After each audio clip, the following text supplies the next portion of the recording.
сайн байцгаана өргөмж үзэгчдээ тэгээд даваа гарын 21 цаг болсон байна. Тэгээд мэдээж иргэн цагт бол NB Dog тавхандаа хүрдэг байгаа. Тэгээд орой минь шинэ лооны мэдрийг тавхандаа хүргэж байна. Тэгээд өнөөдөр бид нар харин нэвтрүүлэгтээ нэгэн гоё найзаагаа эрхмигээ явуулж авчлаа. NB Dog-ийн бас X гişүүдийн нэг гитх шүү дээ. NB Dog-ийн бас анхдагч гişүүдийн нэг. Заяага спортын тайлбарлагч Бацаа гэж манайх одоо бүгдээр мэдэх бах. Бас мундаг том аналистчүүд дээ манай. Заяада баярлалаа. За өдрөө яалчгүй бас NB Dog-ийн бас нэгэн хэсэг үсийн олон жил бас байсан. Спортын тайлбарлагчтай анхдагчдын нэг одоогийн заяахан яриа суучихгүй дээ. Тэгэхгүй өөр ярих малах гэдэг. Заяахан гоншин дуусгах уу? Тэгээ одоо пүү цаагч гэдэг одоо гэдэг. Юта жазын фэн аа. Тэгээд заяагаа урьдсан өнөөдөр нэлээд гоё болох юм маань нэвтрүүлэг маань. Тэгээд NB Dog-ийн ерөнхий вэдгэгч мэдээж хэрэг PC Mall тав хүн электрон бараануудыг бүгдийг нь одоо ямар ч уршлагаагүй лизингээр за бүх төрлийн гар утсууд гэсэн аль биес нэрхтэйгээр те энэ бүх бараанууд мэдээж аль биес нэрхтэй байгаа. Тэгээд электрон барааны ихтлгүүр PC Mall-оос тав хүн худалдаж аваарай. За тэгээд мөн нэвтрүүлгийн вэдгэгч илүү тэмүүл Pepsi брэнд байгаа гэдэг хэлээ татаана. За тэгээд заяа сойсох юм байна. Лаг хөтэлдэг болцсон шүү дээ. Тийм одоо томч байна. Реклам байн хардаг чи харж марахгүй. Заяахыг би байхгүй болгоно гэсэн. Эхлээд өөрөө болоо. Ахныхын зөндөө. Энд санаа зөө. Нэвтрүүлэг дөнгөж эхэлж байна. заяа гадаа таарсан уу? Заяарсан уу? Ирээг байсан чи ахын байхгүй болгод юм аа. Шууд тэгэж бол. Ямар гайхаад. Гэхдээ заяа бид ч одоо тэгээд NB Dog-чин гоё entertainment болоод яг заяа бид ч хаад ингээд би тэгээд бидний маш гоё юмнууд байдаг шүү дээ. Заримдаа ч бүр бүтэн цагаар инээдсэн ч юмуд байх. Яг тэр үед нэг NB Dog хүмүүс айгүй сонирхтус энэ нэвтрүүлэг байдгүйсэн шүү дээ. Тэгээ нэг хүчээ аваа. Дээрээс нь айгүй гоё тийм entertainment болцохоор бүр давхар амар хамардаг гэсэн мэл одоо ингээ харахаар. Яг тэр үед үздэг байсан хүмүүс мангар их байдаг шүү. Айгүй их бичдэг шүү.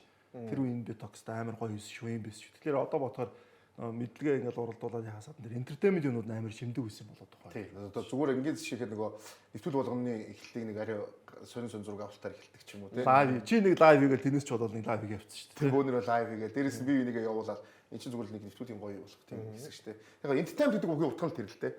Тэрээс зүгээр мэдээлэл өгвөл зүгээр цагийн үрдийн мэдээлэл спорт мэдээлэл үзчих болно шүү дээ. Ялгаагүй шүү дээ. Яг л адилхан авдаг аав шүү дээ. За бүгдээ өөр юм руу дийсэн санаад байна. Тав номер дийсэн санаад. За NB Dog таагууд 39 дугаараа хүрж байгаа. Тэгээд мэдээж хэрэг бидний хамгийн гол яригдсан зүйл бол NBA-гийн finals. Тэгээд finals-ийн 3 тоглолт түрүүчийн дорд бид нар яг эхний 2 тоглолтыг дуусгаад эхэлсэн. Оо энэ өстой амар юм шүү дээ. Indiana Pacers баг хамгийн сүүл финалийн тоглолтыг нокныг хүлээж авах үед цаг хугацаа ийм байсан гэрээ.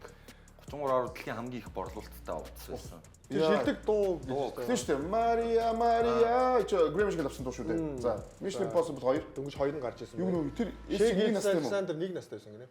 Харин Сайли бүртэн 3 сартай. Юу гэж байгаа юм бэ? За тэгэхээр ийм юу болсон байж тээ.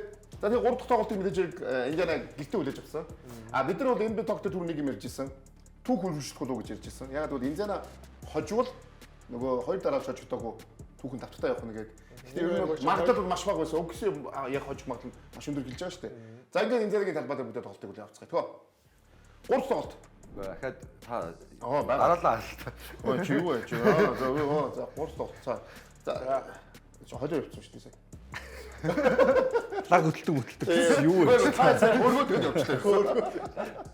За хоёр баг тоглолт моо. Тийм ээ тий. Энэ өстө бас сони үзүүлдэг шүү дээ. Энийг бол өстө энэ аюул сони юу шүү дээ. Хайлал яралт. 3 тоглолтын дээр ер нь жоохон байгууллага алдаатай байгаа шүү дээ. Тэгээ энэ нь бол бүр 0-3 гэж шүү дээ. Тэгэхээр яаж ч фокус нь илүү байгаа даахгүй нэг уудсан хахаа. За ингээд энэ талбай дээр угаас энэ тоглолтыг хожихгүй бол тэгээд ер нь цуур ер нь тэр чир юм баг ирчих гээд байгаа шүү дээ. Яг энэ 3 тоглолт шүү дээ. Уу яг ер нь одоо давуу тал нь хамаагүй их одоо фокусын тал бүр очиж шүү дээ байхгүй. Тэрээс нь Индианагийн талбайд учраас Индиана заавал ялах ёстой тоглолт нь тийм. Албан эхний тоглолтод хоцсон ажлаа баталгаажуул албан давуу талаа хадгалах тийм. Тэмдээч тэгээд эрчтэй эхлүүлсэн дээ. Ялч ч талбай дээр ирэхээр нүү сэлгээний үүргийн тоглогчид сайн тоглолдог гэдэг юм л харагдсан да. За тэгээд NB Dog бас ярьж ирсэн бид нар за мэдээж хэрэг нэг том давуу тал нь бус нөгөө бүх нөгөө статистик харахад яаж ч өгсөн илүү. Нэг том зүйл нь талбай гэдэг зүйл бол яг шиг 6 дахь тоглогч нь байдаг тий. Тэгээд тэр 20 хэдэн мянган фэнүүдээ өөрс чинь тий бүгдээд орлоод шарлаад тий. Тэгээд дэмжихэд бол нөгөө талдаа маш том дарамт. Нөгөө талдаа маш том сэргэлтийг авдаг юм зүйл. Тийм болохоор нэг давуу ганц боломжтой өгсөн талбай дээр Индиан талбай дээр хэлж ярьжсэн. За ингээд 3 тоглолт.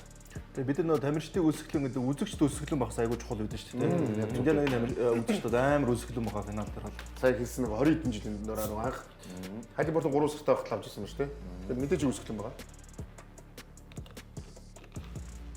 Тэгээ дээрээс нь талбайн давуу талын ягаад давуу тал гэдэг байгаа гэхээр өгсөгийн хувьд бас хангалттай нөгөө туршлагатай баг биш тий.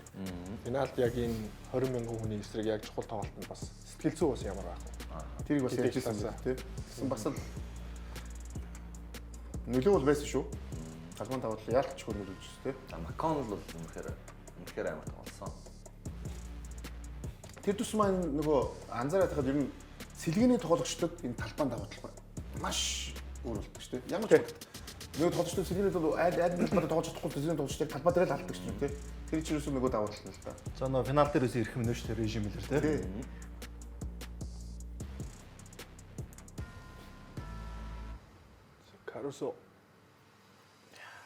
Карусо жоохон муу тоглолцсон тий. Энэ плей-оффын баг хамгийн тааруу тоглолт болсон байна. Талбай дээр хасах үзүүлэлт дээр багаад хэрэгүүлсэн.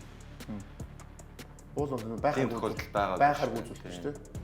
Джейлен Уильямс бол тоглолт, Чей Томгийн ойрол тоглолтыг супер эхлүүлсэн шүү дээ. За нөгөө талд энэ залуу тийм ээ. Бид нар бас нэг юм ярьжсэн. Матурын нөгөө 25-аас дээш унаа авах юм бол зөвхөн ярьжсэн шүү дээ. Хүмүүст дугаар дээр анзаарсан үү дээ. Энд тоглож 30 унаа авчих юм бол энэ дандаа хожоод байгаа шүү. 20-аас дээш унаа авах юм бол хожоод байгаа гэдгийг ярьжсэн. Яг л тэр болсон.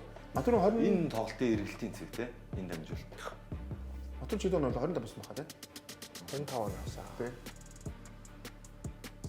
Фүү.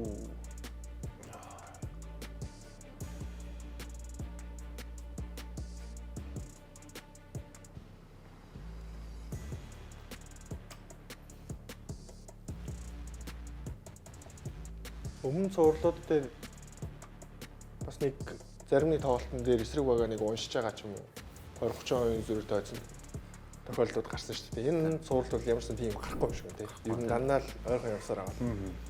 Дуусаар харагдаж байна. Матур мөр 27 он шүү дээ. Тийм ээ. Яг ч нэг X factor нь яг өмнөх тоглолт дээр яавал хожих вэ гэдэг дээр ялцчих яах. Матур нэг 20-с дээш унаа буул шүү дээ. Сэлгийн тоглогчдоос тий. Тэр бас биеллээ. Тэгээд дээрэс нь талбайн давуу тал энэ бүх зүйл нийлээд ирэхэд бол Индиана бол талбай дээр бас хождыг авлаа тий. Энэ хоёр багийн хувьд хоёулаа нэг залуу баг гарч учраас айгүй ашигтай байгаа байхгүй. Нэг нь жоохон туршлагатай сайн баг гараад энэ нэр бол финал дээр аваад залж шүү дээ. Энэ ингээд түүхийг харахаар тий. Залуу одоо Леброн шил дээр 7 онд шууд 4 нөлтүүлж байгаа шүү дээ. Залуу баг яг уур чадвар жоохон сул багтаа гарч ирсэн. Тэгэхээр энэ бол айгүй том давуу тал нь хоёулаа залуу баг. Тэгээ би бас нэг ийм харсан шүү дээ. Одоо юу ч юм дэ одоо ингээд супер одууд ч одоо ингээд ямар нэгэн одоо бид ингээд пасс нийлүүл ингээд ярьдэн шүү дээ тий.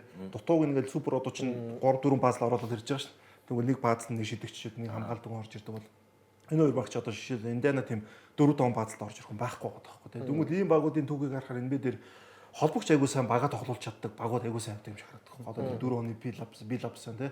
За юу вэ? Далсын Кид вэ тий 11 оны. Тэгэхээр нөө авраг авж байгаа баг дээр тий холбогч нар айгуу сайн байх хэрэгтэй юм билий.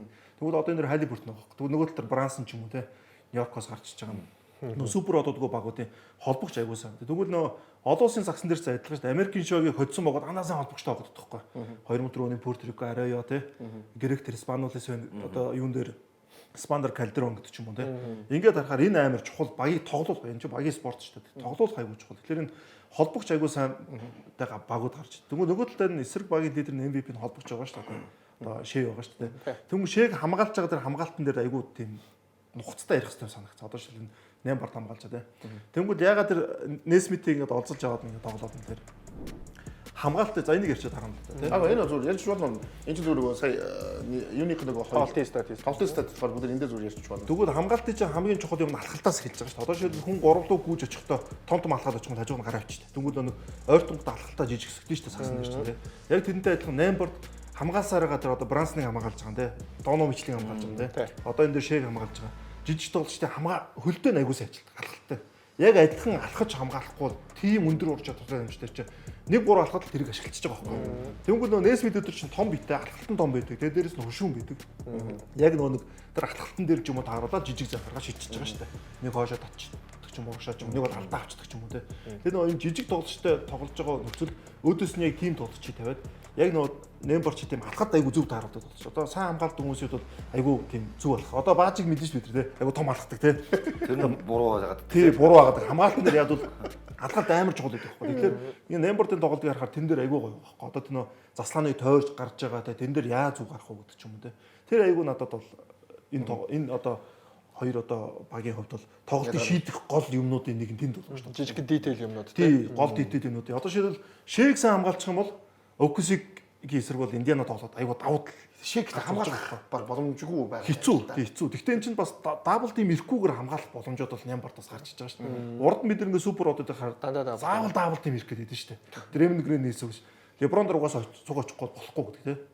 Яг тэнтэй адилхан тийм одоо сайн хамгаалж байгаа нь айгуу давуу талтай болоо. Тэгээд тэр Нью-Йорктой байсан тэр тоглолтыг харахаар 6 дахь тоглолтноор Брансон ч айгуу бага авсан шүү дээ. 19 он авлаа, хэд он авлаа. Тэгэд өмнөх тоглолтууд тэр 40 он, 30 он авсан. Тэгэхээр яг тэгж хязгаарлаж чадах юм бол Индианагийн талд ерөөхдөө би тоглолт шийдэгдээд явах болов уу гэж бодоод байна. Тий, одоо энэ 3 дахь тоглолтноор хараас Шэйн тоглолт бас оноо баа байгаа байхгүй. Тэнгүүл 4 тоглолтон дээр 25 дандаа 30 гараад авсан шүү дээ. Тэнгүүл энэ тоглолт чи эхний 3 тоглолтын финалийн цогцолд хамгийн өндөр оноо авсан. 3 тоглолчны голц явж байгаа шүү дээ. Тэгэхээр энэ айгүй чухал дитэйл юм болов уу бодоод байна. Тэгэхээр энэ тоглолтын дээр тэрнээс өөр нэг юу шийдэх тоглож айгүй бага байгаад байгаа шүү дээ. Ганцаараа тоглолт шийдчих те. Юу, сая ихтэй бид нараас юу харлаа л да.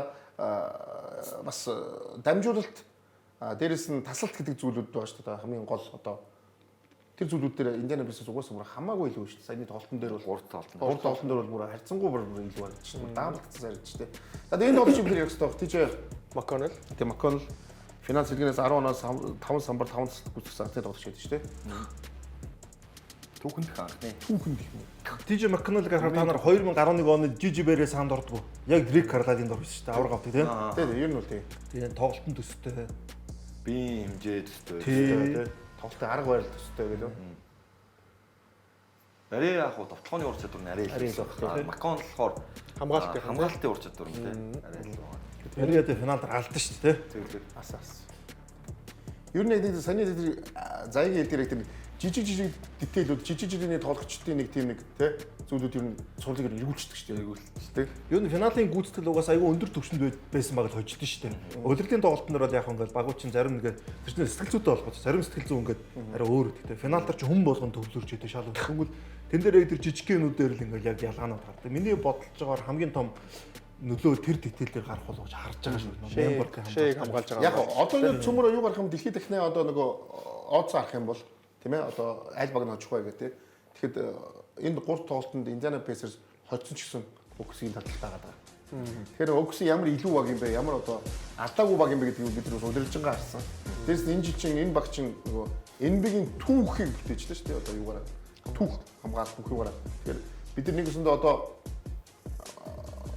нөгөө юу 72 10 хийдэг тэг Bulls тэг 73 юутай Warriors тэрнээс илүү багийг л одоо хараад байна гэсэн үг шүү дээ. Тэгэхээр эн чинь өөрөө ямар тэгэхэд энэ багийн эсрэг энэ аг адилхан уул бас адилхан залуу баг. Тэгээ энэ залуу багийн эсрэг нөгөө баг нь бас адилхан залуу баг. Тийм болохоор яг хоёр залуу баг яг юугаар өрсөлдөж байна л доо. Өөрсдийн ур чадвар өөрсдийнхөө одоо багийн тоглолт тийм ээ. Гэхдээ яг мэдээж хэрэг уул бол нөгөө цууруулаараа дуусч уссан чаар Индианагийн энэ хожил бол өөрийн цуурлыг нэлээд уртуулчихлаа тийм ээ. 7 тоглолт гарах боломжтой болгочлаа тийм. Тэгэхээр яг энэ сагсан бомб сонгочтой бол олон цуурлал удаан байвал бидэд сайн тийм сайхан гой тоглолт үзэл. Дээрээс нь одоо бүх спортоор нэг юм харагдаад байна. 80-аад оны дунд үеийн хүмүүс чинь амар том давуу талууд гарч ирээд байгаа шүү дээ. Одоо бүх рекорд суперстарууд одоо тэр үеийнхэн их вэ шүү дээ. Олон жил тоглолдог ч юм уу. Тэгвэл одоо энэ дээр яг нөө шилжилтийн үеийн сагсан дээр NBA дээр гарч иж байгаа нь харагдаж байна. Урд нь яг Кавайтай Торонто ч юм уу Янастай Милоки гарч ирээд гоё л байсан л да. Тэгвэл одоо энэ чинь хоёр шин залуу баг гарч ирээд ингээд тоглож байгаа NBA ингээд шал өөр өнгө төр өөр дүр зураг гарч иж байгаа. 80-аад оныхны дээр хаанчлаа. Одоо Монголд ч 89 оны нэг хэдэн нөхдөд байгаа шүү дээ. Олон жил тоглолт гэдэг. Яг тэрний адилхан дээр 80-аад оныхны дээр хаанчлаа. Одоо л ингээд ерөөхдөө ингээд зогсоо, дуусаа тий. Дараагийн нэг шинэ үе. Тэр нь одоо ирж ижил нь 2000 ч болж байгаа байхгүй тий. Заавал нэг наа чи жоохон муу юм. 80-аад оных нь хаанчилсаар байгаад 90 оноогоо гаргаж ирэхгүй шууд 2000 гараад ирсэн. Ер нь бол баг тий надад бас тийм 90-аад оных нь шанс байсан. Тэгээд энийг гэсэн юм уу? Тэгээд бид хоёр руу хараад. Гүү бид хоёр тийм юм байлаа. Ерөөс манай хоёр чинь 90-аад оных хөрг айгу мундаг явж штеп хажууд ингэ суудсан хоёроор. Тэгээд дээрээс нь заяахан хэлж байгаа дээр бас NBA дээр бас нөгөө өөр одоо бага одоо өөрөөр босгох тий. Санхүүгийн хувьд ч дээр яг бүрэлдэхүүний хувьд ч дээр 10 одоо рол тоглогчдоор одоо бүрдүүлж гарах тий. Өмнө нь бол одоо 2-3-аараа суперстарууд нийлээл ер нь тоглолтыг шийдээл авраг авдаг ч юм уу ингэдэг байсан бол одоо бол бүрдүүлж байгаа бага бас нэлээсээ бодолтой хийх шаардлага гарч ирсэн шүү. Тэгвэл одоо сая Phoenix Suns шиг фейл байдаг ч юм уу тий. Өмнө нь тэр нээзд бүрдээд бас фейлжсэн ч юм уу.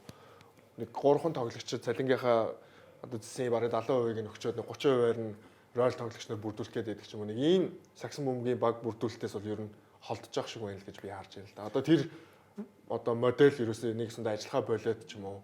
Эсвэл нэг хэн жил магадгүй авраг аваад тэрнээс хойш тарах ботрох ч юм уу. Иймэрхүү асуудлаас үүсч байгаа учраас одоо бас багаа шинээр бүрдүүлэх багийн бүрэлдэхүүнийг яахаа орой л тоглогчдын одоо нэг үнэлгээ нь өсөх ч юм уу тий.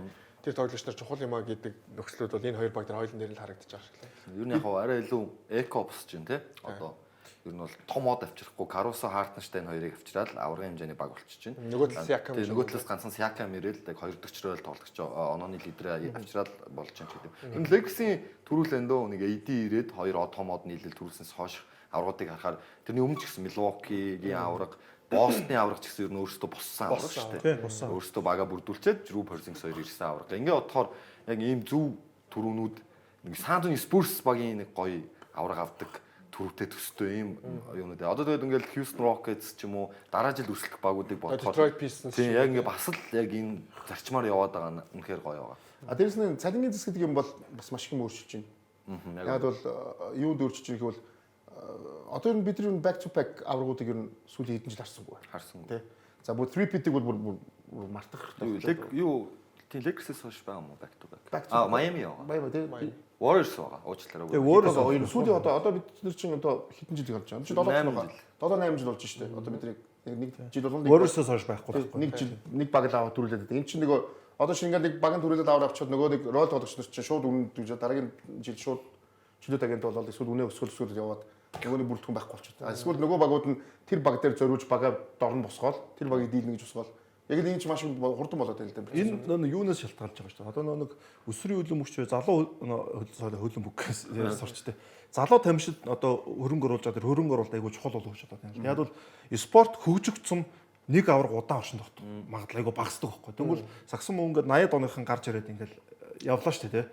Тэгвэл яг тэрний тэр эд чинь өөрөө дараагийн үеийн хүүхдүүдэд сагсан маш их дуртай болгоцсон. Сагсан бөөнөр. Одоо Монгол яг тийм юм гэж байгаа байхгүй. Сагсанд ингээ бөөнөр орж байгаа тийм.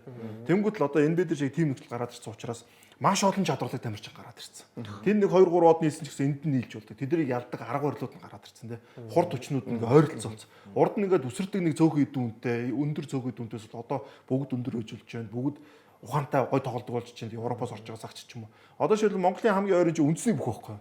Үндэсний бүх төр хэдхэн хүн аврагалдаг гэсэн бол одоо л үндэсний бүх төр наадан дараалдаг бол айгу хэцүү болсон шүү дээ. Яг өрсөлдөөн амар их болсон байхгүй. Амар олон чадвартай хүмүүс гараад ирсэн. Тэн дээр хөрөнгө оруулдаг хүмүүс гараад ирсэн. Одоо тэр 6 залуун зан гэдэг чинь маш олон өсвөрийн тамирчдыг одоо урам зоригод гаргаад ирсэн адилхан би сагсан дээр тэгж хардаг байхгүй. Энэ LeBron-ы энэ одоо сошиал медиаг энэ ач Curry-г энэ энэ мэл хүртэл ингээд амар олон тийм өрсөлдөөнийг ингээд бий болгоцсон. Хүмүүс болгон Curry шиг болно, LeBron шиг болно. Тэгээ нөө авиасууд нь тулцсан их юм дээ. Тий, тэгвэл тэр тулцсан авиасыг чинь хүмүүс цааш дахиад тулах гэж үзэж байгаа байхгүй. Тэгэхээр энэ бол ерөөдөө энэ сагс хөгжиж байгааг айгүй том бас нэг юу бол бодож байна та. Нөлөө. За бүгд нэг юм финалийн цувралд одоо нэг байхад 3 сонголтыг хоцсон багуудын 80% төгөлдөг гэсэн уул нь бол одоо юу байгаа? Статистик байгаа тийм. Нэг одоо энэ бол айгүй том юм шүү дээ тийм. Ер нь бол 88 гэдэг чинь аимшигтай том юм байхгүй тийм.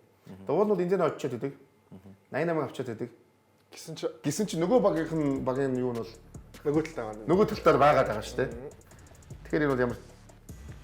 За ингээд дөрвөлөө болт. Шууд дөрвөлөг орж ирнэ бид тийм ээ. За мэдээж дахиад инженерийн талбай дээр яг ихтэй энэ тоглолт тест бас.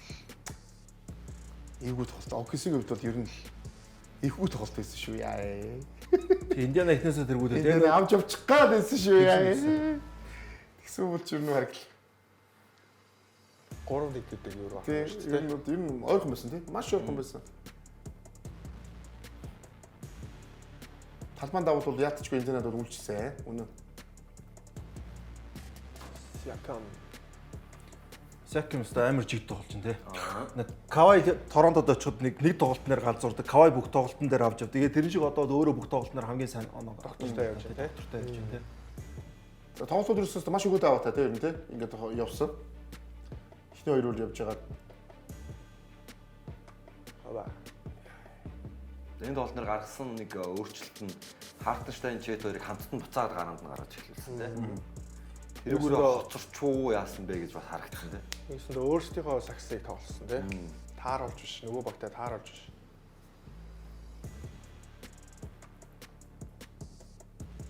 Фу, нэг алхаал. Харж гараа явж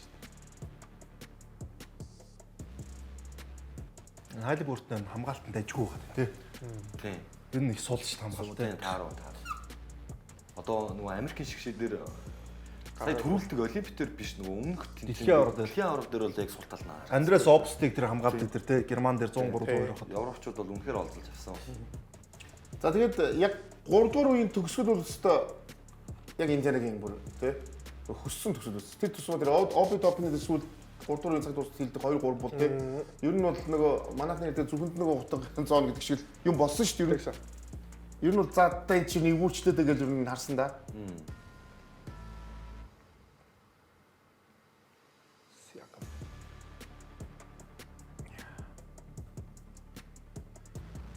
За тэр оноо бол хийдэл 7 оны зүрт болоод гисэн тий. Яа энэ амар те. Хизээ хараасан юм. Харин тий. Би бол ерөөсөө харж байгаа юм шүү дээ. Унаад Коби юу гэж харж ирсэн.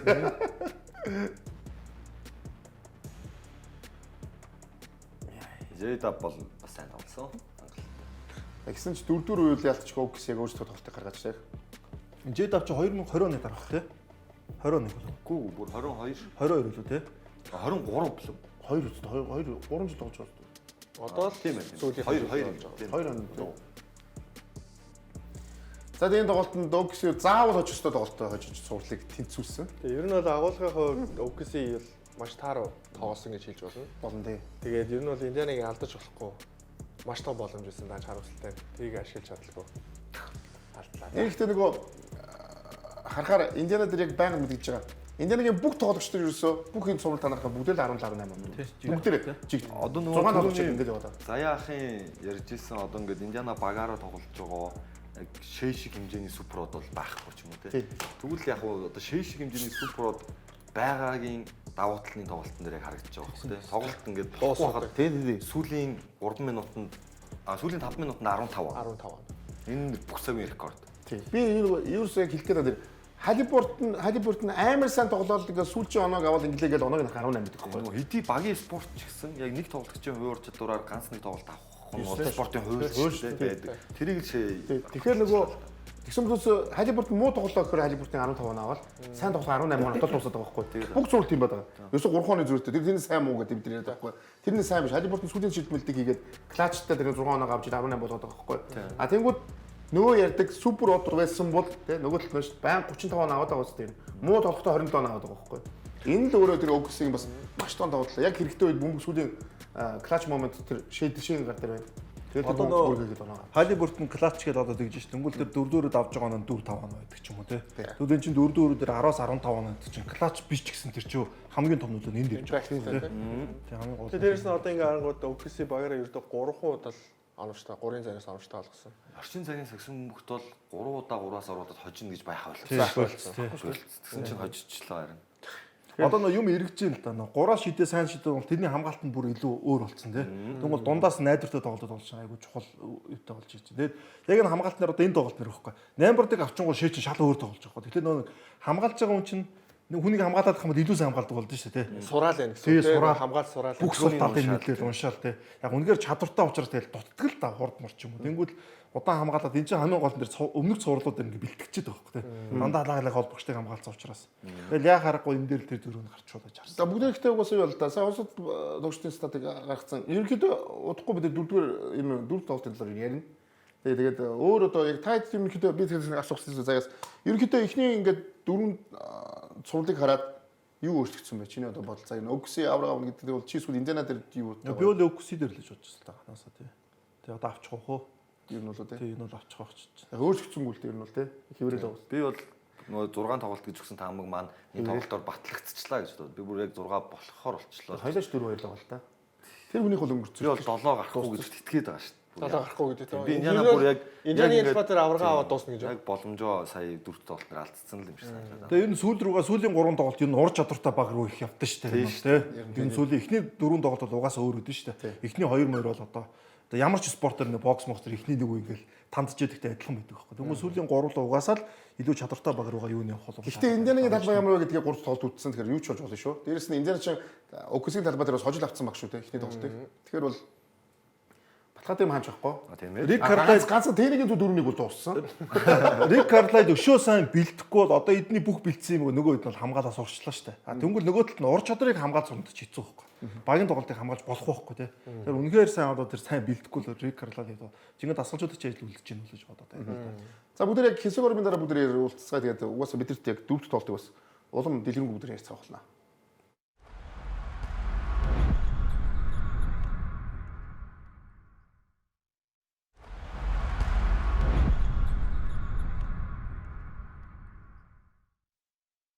За энэ бид тогтоогоо бүх хүмүүстээ баярлалаа.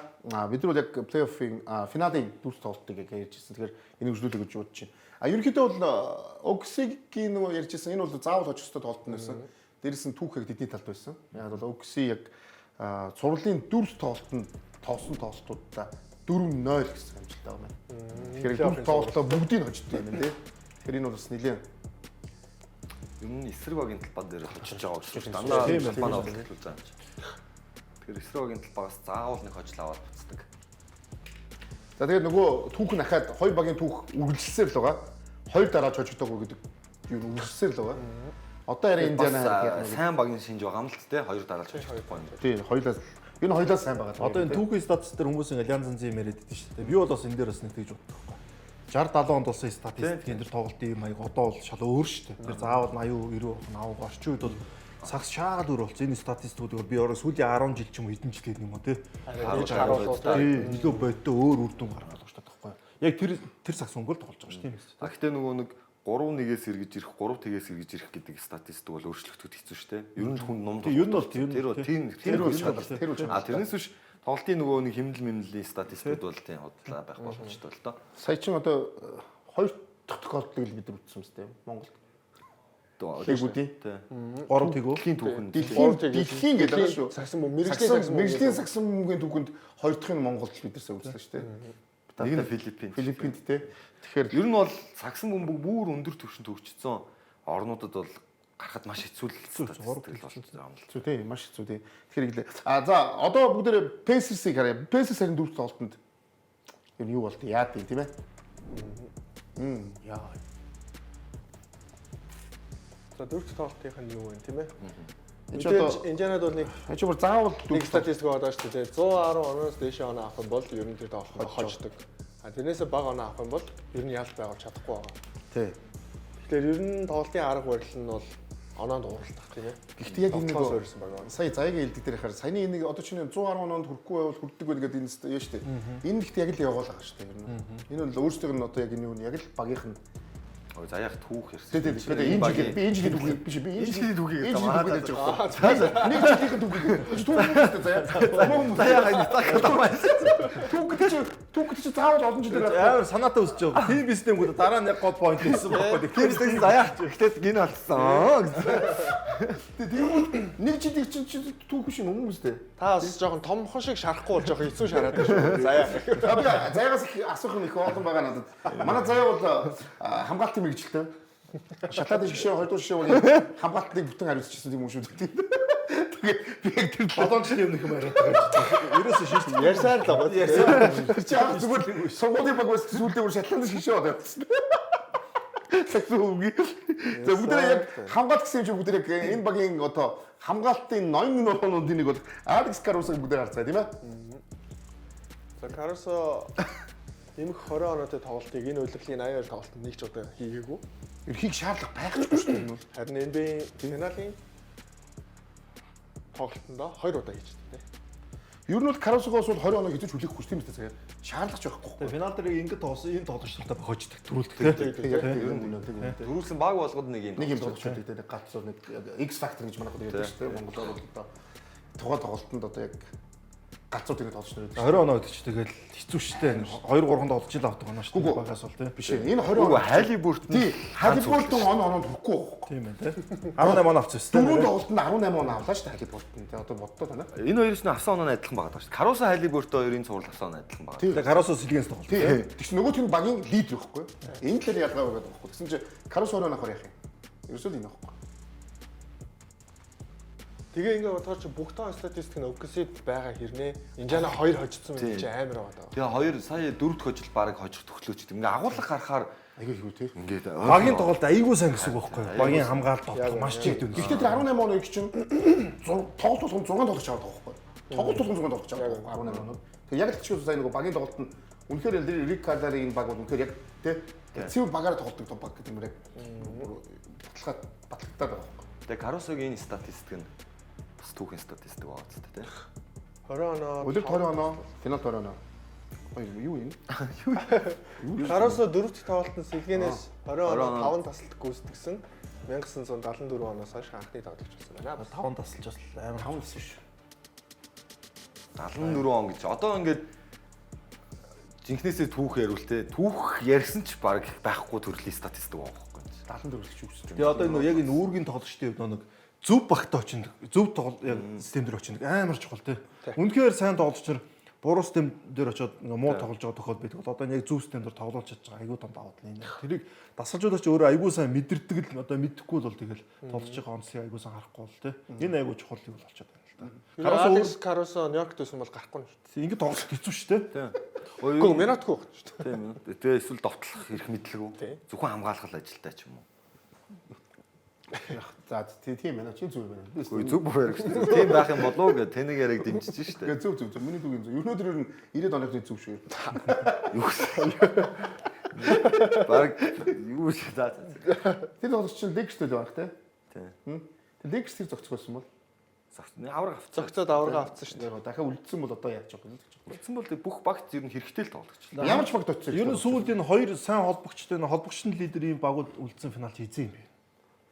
Яг бодсон чи яг орж ирэхгүй юм байна. Дандаа нэг 2-1 SF ч юм уу тэр байрлал тийм. SG ч юм уу те. Холбогч сайн гэвэл тэгэл Curry хоёрыг биш юм уу? Яг хамгийн сүүлд Curry авсан. За байж болох юм те. Дебронт тийм, Дюранттай ч юм уу те. Бас ярих те. Хоёр холбогч сайн гэвэл гэж яаж байна. Яг ингээд өмнөх түүгүүдийг харахаар ингээд холбогч нар ингээд үүргэрэл их баг байдаг шин одоо Чикаго болоо Рон Харбор те 4 авраг авчлаа тэнд ч байгаа те. Дараа нь очиод Лекс очиод 1 үлээ 2 авсан шүү дээ Рон Харбор ч те. Ингээд харахаар бид нар холбогчдыг мэддгүү те. Одоо Майамигийн холбогч нь хинч байсан тийм бас ингээд бодохоор тий. Тэнгүүл ингээд яг энэ холбогчтой хоёр ингээд холбогчт нь лидер юм баг гарсныг ингээд юус айгу баг санаад байгаа. Тэгээ надад айгу гой санагдаад байгаа байхгүй тий. Холбогч гэдэг хүн чинь багийг тоглоод хамгийн чухал хүн тий. Тий үнэн. Яг хуу хамгийн сүүлийнх нь Никола Йокич гэдэг нэг амар холбогч байгаа. Одоо холбогч байр нэрээс тэгж хөвсөж чинь тий. Өстө хөвсөж. Никола Йокич холбогч үстэй. Энэ холбогчлалтаас дөрөв тий. Амар холбогч. Тэр үнээр амар холбогчтой. Бүхнийг ингээд дээрээс нь хардаг холбогч байна. Гэтэ ер нь ингээ бодохоор Багийн номер 1-ээр авраг авсан юм. холбогч заавал Curry л байгаа юм. тэг заавал тэр нэг дээр байх тоолох юм албагүй очоод байна. Одоо бас гэсэн тий. Багийн одоо Одоо нэг барил дээр тоглохоор бараг хангалтгүй болох гээд байна л да. Юу нь бол тий. Заавал нэг хоёр барил дээр тоглох шаардлагатай. Ялангуяа буддад талбайн тоглогчд бол талбайн хоёр талд нөлөөтэй байхгүй л нэг талд нь нөлөөтэй байхаар одоо кат довтлооны нөлөө амар байдаг.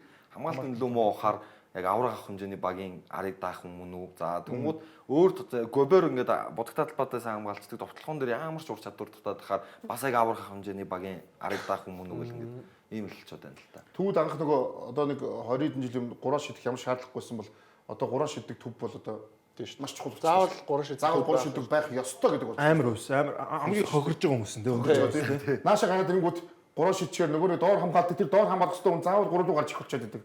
Хойхоор тий. Уг нь өндөр үнэ спортч ч тий. Анх ингээд бүр тэрнээс өмнөх NBA бодох юм бол өндөр хүмүүс шууд драфтын нэгээр мө хоёроор заавал явдаг тий.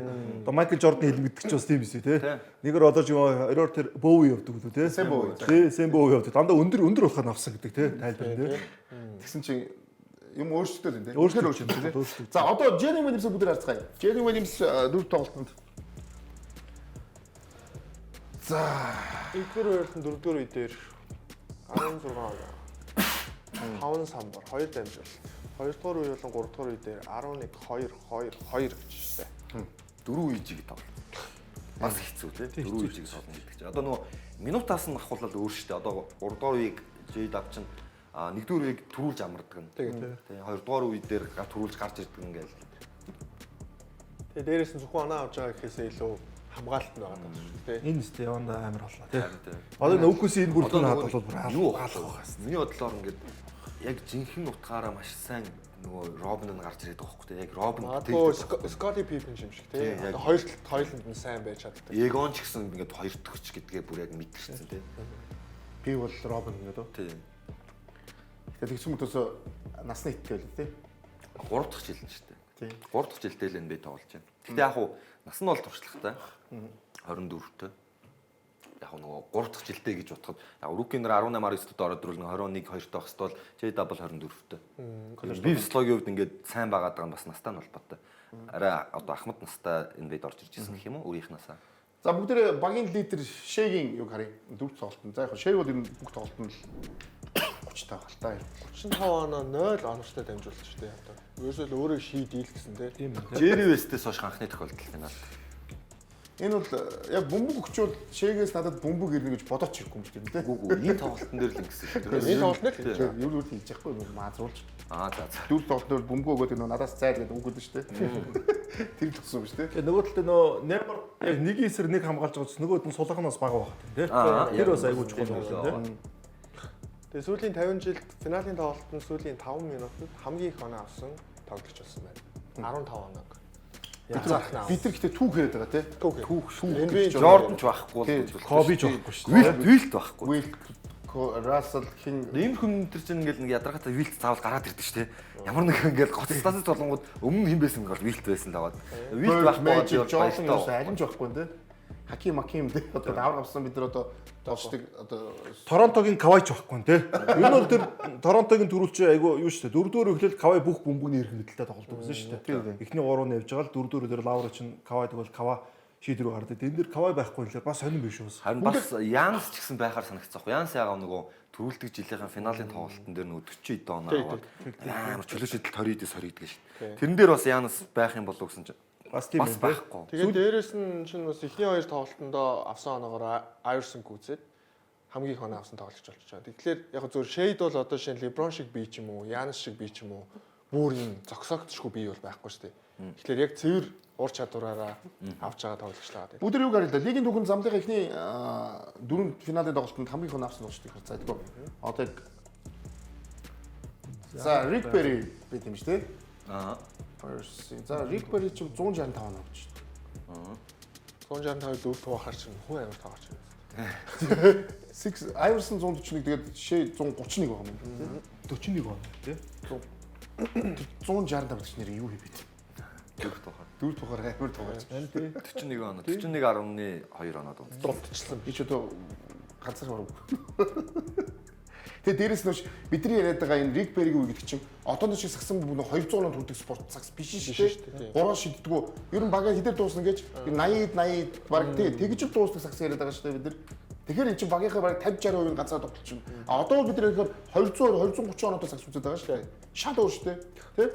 50-60 оноо баг үздэг заяа ер нь. Одоо хоёр тоогоо үнийг гэсэндээ харахад 190 оноо 180 оноор үлдээд ихгүй юм чинь. Iverson харахад бас амар биш тий. 2001 оны финалд Тэр Лексийн эсрэг гэдэг чинь амар байсан амар. ганцаархнаа ийм жижигхэн биетэй ийм Лигийн түүхэнд 184-тэй дөөндөрндөө. тийм лигийн түүхэнд нэг ч хожигдоогүйгээр төрүүлэх жахт нь ямар ч байсан. Нэг хожижсэн. Нэг хожижсэн шүү бас. Эхний тоглолтоо. Тийм төгс Lakers шүү дээ. Тэр чинь амар л гэсэн. Тийм. Яг Нөгөө тал нь яалтчгүй нөгөө бүс нүрэхээр сул байсан сур байсан байна гэдгийг бид хардаг шүү дээ. Тийм. Iverson гарч ирэхэд тэр бол тийм Локиг хожоод, Картерыг хожоод, Дрейг хожоод, Картерыг хожоод ингээд явсан. Ер нь сул байсан. Сул байсан. Нөгөө бус. За одоо бүгд нэг юм харах юм бол түрүүн бид нөгөө ярьжсэн нөгөө 3 1-1 байж байгаад 3 тоглолтыг очих юм бол хоцсон баг 80% та байдаг бол энэ аягүй сони. Уул бүр их болох уу гэж үгүй. Тийм ээ. 2-2 байгаад 5 тоглолтод хоцсон багууд нь 72 болчихжээ. Хувь нь багасч байна тийм. Тэгээ хувь нь багасчаад байна. Уул нь бол эксперт миний бодлоор баг эксперт шүү дээ. Илүү баталгаатай болоо. Илүү баталгаатай болж юм гэж бодохгүй гэсэн. Үгүй одоо 3 тоглолтод хожигдсан баг нь 4 тоглолтын дээр болохоор яг бусад тохиолдлууд нь 3-1 болчиход толцоод тахгүй юу тий. Тэнгууд энэ хувь чинь багсан шүү дээ. Математикийн хуулиар харах юм бол. Тийм. Чи математик сайн л та. Аль бол төгссөн юм дээ? Үгүй тэр амаа. 21-8 гэдэг. Гэхдээ 72 бүтээгч. За гэхдээ энэ 21-8 юм биш тий. Тийм байна.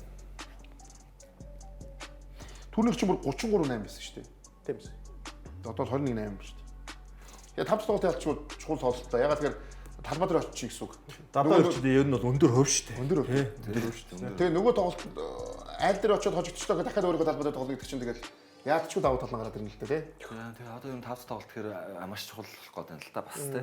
Ер нь тоглолт бүрэл чухал л да. Гэхдээ 5 тоглолт болохоор одоо бүр том нөлөөтэй л. Ер нь хожсон төрүүлэх магадлал нь бүр маш өндөр л болох гэдэг юм л. Тий. Яг одоо нэг л тоглолт үлдчихэж цаана тий. Ер нь бол юу магадлалуудын бүгдээр харцгаая.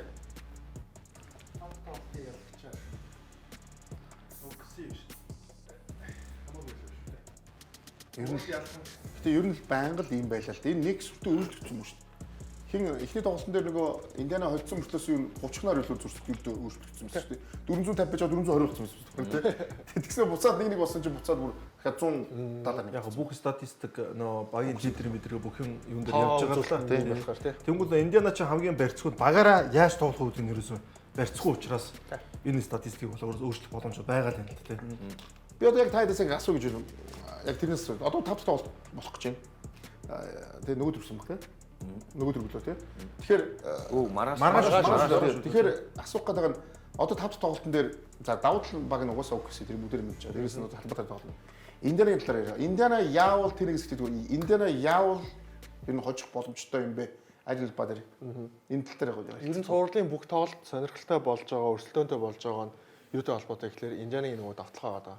Индианагийн давталгааг сүүлийн бараг хэдүүлээ 2 жил гараа ярьж байгаа бох тий. Индианагийн давталгаа бол ингээ өөр байгаа тийм тухайн удирдлагч гэсэндээ үзүүлж байгаа статистик гэсэндээ түүхэн нөгөө офенсив үзүүлэлттэй байгаад байгаа шүү дээ. Тэгээд энэ юутай холбоотой гэхээр Рик Кайл дасгалжуулагчтай биш, тоглож байгаа 5 тоглогчийн хоорондынх нь одоо ойлголцол байгаа юм л да.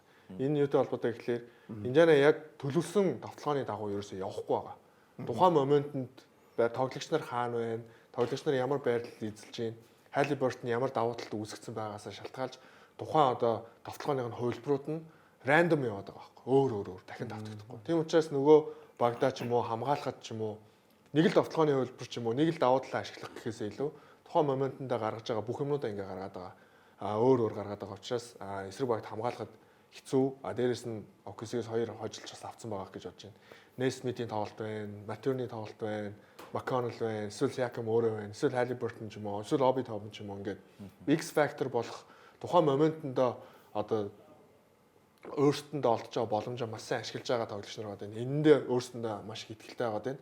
Тэгээ энэ бүх зүйл нь энэ бүх статистикийн эсрэг ажиллаад байна уу гэж би ер нь Индианагийн тоглолтыг ерөнхийдөө харж байна. Тэгэхээр энийг л угаасаа өргөжлүүлэх ёстой.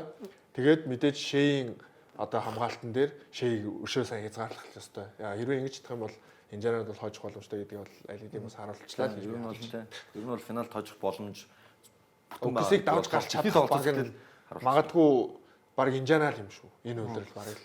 Заяагаас нэг юмсгүй. Заяа нь одоо ер нь бол гэхдээ Рик Кайл одоо цоошин үзүүлж байхгүй шүү дээ тийм үстэй. Цоошин үзүүлж байхгүй шүү дээ. Тэгэхээр байгаа нөгөө цаануудаа улам сайн л хэрэгжүүлэх нь л одоо энэ ч одоо олон жил энэ бид өөрөө ч тоглож ирсэн. Олон жил бас үзүүлж байгаа. Одоо жинхэнэ нэг нууц юмар гарч ирэхгүй. Тэр нь л тоглолчийн хүзрэхээс илүү нөө тактик зурсан ч юм уу тийм өөрчлөлтүүдийг л одоо авчрах. Одоо гараан дээр нэг жоохон өөрчлөлт оруулалт юм одоо яа гэв зарим хөлбөрүүд нэг жоохон өөрчлөлт. Нэг жоохон нэг unexpected юм байхгүй бол одоо нөө тоглолт явах цум угаасаа ингээд нарийнсэн чангар нь энэ дээр өгсөдөл давуу тал гарч. Тэгэхээр энэ дээр Рикард л угаасаа тэр мэдчихэл байгаа шүү дээ ойлгомжтой иймэрхүү багаар л төрүүлж исэн юм чинь Тэгэхээр энэ дээр л айгуусаа тэр тактик дээр нэлээд сайн одоо системээс л гарч ирэх байх тийм бол. Гэхдээ төрөлхт нь бол тэр багт нь бол бас NBA-гийн одоо бүх цаг үеийн гэж ярихаар одоо хамгийн дил одоо юуны Америкийн биш одоо згсэн юм. Гэхдээ нөгөөд нь ямар баг байсан бэлээ тийм байсан шүү дээ тийм.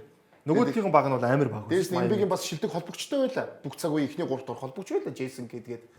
Тэгэхээр тэр баг бол гэхдээ одоо юу ч яг Индианагийн нөхцөл байдал адилхан андердог байсан шүү дээ. Би бол Miami Heat-ийг бол угаасаа тэр угаасаа илүү. Яг би тэр нөхцөл байдлыг яриад байгаа байхгүй. Тэгээ ур чадрын үед нөгөө талд нь бүр л илүү байгаа шүү дээ. 3 супер хэмтэнтэй тийм. Ер нь Рик Карлайлс салжуулагч болохоор 4 тоглолт дуусны дараа манай бүгд энэ тоглолтын дээр удаан шилжлээ. Бид нар бол илүү хурдан шилжүүлмээр. Одоо наа зөвхөн хөл бөмбөгдөр нөгөө Барселонагийн тики така хувилбар гараад нэгийн үрэлтээр дамжуултууд тэгээд тэрний хамгийн гол юм нь бөмбөггүй тоглогчдын гүйлт байдаг гэсэн шүү дээ. Индианагийн тоглолт яг тийм. Ерөөс бөмбөггүй тоглогчдын гүйлтүүд дандаа зөв. Тэгээд нэг тоглогч төр бөмбөг удахгүй гэдэг ийм зарчмыг баримтлаад. Тэгээд энэ ингээд Индианагийн өөрийнхөө үндсэн сагсан бөмбөг болоо өгсөн. Энийг энэ эсрэг багууд хамгаалахад угаасаа амаргүй байгаа. Дөрвөн үеийн хамгаалах гэж чадахгүй байгаа тийм. Яг хэдийгээр бичлэг үзээд бэлдэж байгаа гэсэн тоглолтын дээр ингээл Жэйлен Уильямс очиод тэ өөрөө хүнд байдлаас оноо авчаал босч ирээл нөгөө бичлэгэн дээр хамгаалтаа санаал тийшээ гүүх гэдэг чинь тэр богино хугацаанд тэгээ дөрвөн үеийн турш тэрийг хатгалж хамгаална гэж байхгүй болчихлоо юм байна. Гэхдээ харин тэгээ дээрэс нь Окси чинь бүр хамгаалалтаа түүхэн хамгаалттай байж харин хамгаалаад байгаа нь шүү дээ тий. Бусдагууд бол бүр бараадахгүй шүү дээ. Ер нь бол Индианаг хамгаалаад байгаа нь энэ байгаа даа шүү. Индианагийн эсрэг маш сайн хамгаалалт ажиллаад байгаа нь энэ байгаа. Тэрэнд нь Индианагийн offensive хариу цогцолтноос юм байгаа даа шүү. Тэгээ зөрөөд Индианаг бас нэг магтах хэрэгтэй зүйл нь хамгаалалт нь одоо байхгүй тий. Индианагийн хамгаалалт өөрөөсөө Окси 110 оноо алдахгүй. Оксигийн бид нар хамгаалтыг яриад бас товтлооны үзүүлэлтээрээ сая плей-офф эхлэхэд Индианагийн яг ард ердөө 1.1 2 оноохон л зүрх тавах. Тэгэхээр чинь бас л супер товтлоотой баг байгаа даа. Гэхдээ бас 110 оноонд Индианагийн хамгаалалт барьж чадаад байгаа байхгүй Оксиг хоцсон тоглолтын дээр. Тэгэхээр чинь Индиана өөрөө бас амар хамгаалалтай. Тэрэнд лаврын тоглолтыг хамгаалт угаасаа шийдэж байгаа шүү дээ тий. Тэгээд тиймдээж өнгөрсөн тоглолтын дээр чинь 2 баг нийлээд 71 удаа торгуулийн шидэлж хийсэн байгаа даа. Их шүү тий. Ер нь бол сул бөмбөг өгөхгүй хүчтэй алдаанууд хийж ял гэсэн үг байна. За бүгдээ хэсвэрэн дараа бүгд эргээ уулзцгаая. Тэгээд заруусаа энэ бид огтой хамт байгаарай.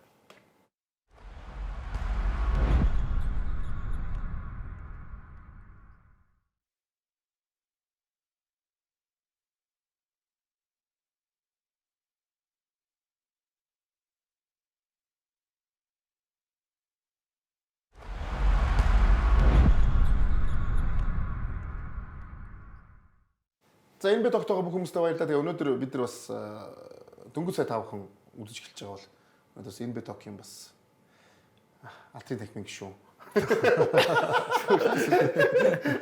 Энэ бид тогийн алтрын техник гişүүн Бацайгаа бид нар үрж орж ирсэн байгаа. Монголдо бас Бацайг бол би бол амар явуулдаг ч гэсэн бол Бацай маш хүнэлдэг. Яг бол шууд нүүн дээр нэр хэлнэ. Тэгээ Монголдо бас урд орох мундаг бас одоо спортын сэтгүүлчдийн нэг тий.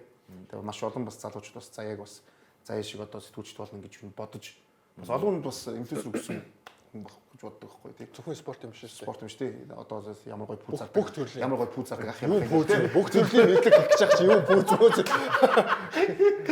Гэхдээ тий манай заяа уусаа мундаг. Тэгээд өнөөдөр бас заяагаа бас ирсэн маш баяртай. Тэгээд энэ битогийн ерөнхий мэдлэгч Бисимол. Тэгээд Бисимол тавхан бүх төрлийн одоо электрон бараануудыг аль биесны хэрэгтэйгээр дээрээс бүх төрлийн гар утсуудыг бас аль биесны хэрэгтэйгээр урсгаагүй лизингээр авах боломжийг тавхан Бисимол өгүүлж олгож байгаа. Тэгээд электрон багыг тавхан зөвхөн Бисимол сонгоор гэдэг хэлбэрээр мөн нэвтрүүлгийн мэдлэгч Pepsi брэнд Pepsi илүү тийм үл Pepsi байгаа гэдгийг санана.